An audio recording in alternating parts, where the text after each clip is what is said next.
हमें किसी को हकीर नहीं समझना चाहिए। न मालूम उसका कौन सा अमल अल्लाह ताला को पसंद आ जाए और उसकी नजात का जरिया बन जाए, और हम उसको हकीर और जलील समझ करके, गुनहगार समझ करके हम खुद गुनहगार बन जाए। इसलिए हमें किसी को हकीर नहीं समझना चाहिए। हदीस पाक में एक किस्सा मिलता है, नबी करीम सल्लल्लाहु अलैहि वसल्लम इरशाद फरमाते हैं कि क़यामत के दिन मेरी उम्मत के एक शख्स को मुंतखब किया जाएगा और उसके सामने उसके 99 आमाल के दफ्तर खोले जाएंगे, और हर दफ्तर इतना बड़ा होगा जहां तक हमारी नजर पहुंचती है। इतने बड़े बड़े 99 दफ्तर उसके आमाल के होंगे, और उससे पूछा जाएगा कि हमारे फरिश्तों ने जो कुछ भी लिखा है उसके बारे में तू कुछ कहना चाहता है कि फरिश्तों ने गलत लिखा है, तुझ पर जुल्म हुआ है? वो कहेगा कि नहीं, जुल्म नहीं किया है। फिर उससे कहा जाएगा कि इन बदआमालियों का कोई उज़र है तेरे पास? तूने जो बुरे अमाल किया उसका कोई उज़र है? वो कहेगा कि मेरे पास कोई उज़र नहीं है। तो फिर इरशाद होगा कि तेरी एक नेकी हमारे पास है, आज तुझ पर जुल्म नहीं किया जाएगा, जा उसका वजन करवा ले, और उसको एक कागज का टुकड़ा दिया जाएगा। तो वो कहेगा इतने सारे दफ्तरों के मुकाबले में ये कागज का टुकड़ा क्या करेगा, इससे मेरा क्या फायदा होने वाला है? तो उससे कहा जाएगा कि जा वजन करवा ले, आज तुझ पर जुल्म नहीं किया जाएगा। अब वो उस कागज के पुर्जे को लेकर के वजन करवाने के लिए जाएगा।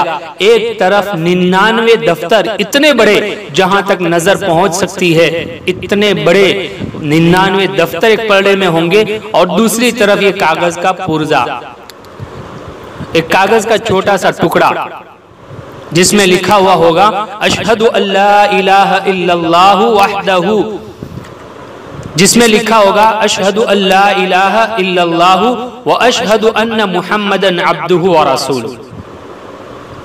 जब ये कागज का टुकड़ा उस पर्दे में रखा जाएगा तो इसका वजन बढ़ जाएगा, ये बहुत वजनी हो जाएगा, और वो पर्दा झुक जाएगा, और जिसमें 99 दफ्तर थे वो पर्दा हवा में उड़ने लगेगा। तो अल्लाह ताला के यहाँ कौन मकबूल है, किसकी मग़फ़िरत होती है, उसका अमल कौन सा है जिसको जो अल्लाह को पसंद आता है, हमें पता नहीं है। इसलिए हमें किसी को हकीर नहीं समझना चाहिए। हदीस शरीफ में एक और किस्सा लिखा है कि बनी इसराइल में 2 आदमी थे, एक आबिद था और दूसरा गुनहगार था। वो आबिद उस गुनहगार को हमेशा टोका करता था और कहा करता था कि और वो कहा करता था, जो गुनहगार था ना, जब ये आबिद उसको टोकता था तो गुनहगार कहा करता था कि मुझे मेरे अल्लाह पर छोड़ दे। एक दिन उस आबिद ने गुस्से में आकर कह दिया कि अल्लाह की कसम तेरी मग़फ़िरत कभी नहीं होगी। हक ताला शानहू ने आलम अरवाह में दोनों को जमा फरमाया, और गुनहगार को इसलिए कि वो रहमत का उम्मीदवार था माफ कर दिया, और आबिद को उस कसम खाने की पादाश में अजाब का हुक्म फरमा दिया।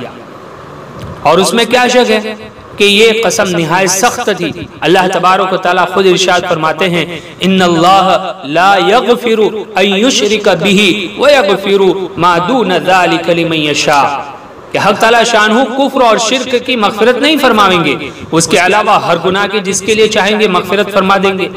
तो किसी को क्या हक बनता है कि वो कहने लगे कि फुला की मग़फ़िरत नहीं हो सकती?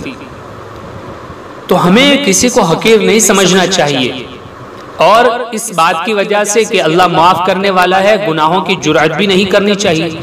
हमें थोड़ी पता है कि हमें माफ़ी मिलेगी कि नहीं मिलेगी। हमें डरते हुए अल्लाह के खौफ के साथ जिंदगी गुजारनी चाहिए, और हमें अपने अमाल को अच्छा नहीं समझना चाहिए, यानी इस एतबार से कि मैं तो इतने सारे अमाल करता हूँ, मेरी मग़फ़िरत हो ही जाएगी।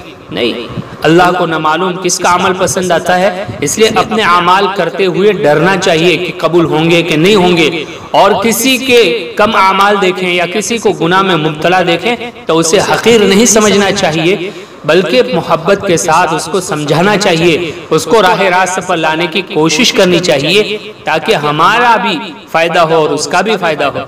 इसलिए कभी किसी को हकीर बिल्कुल न समझे।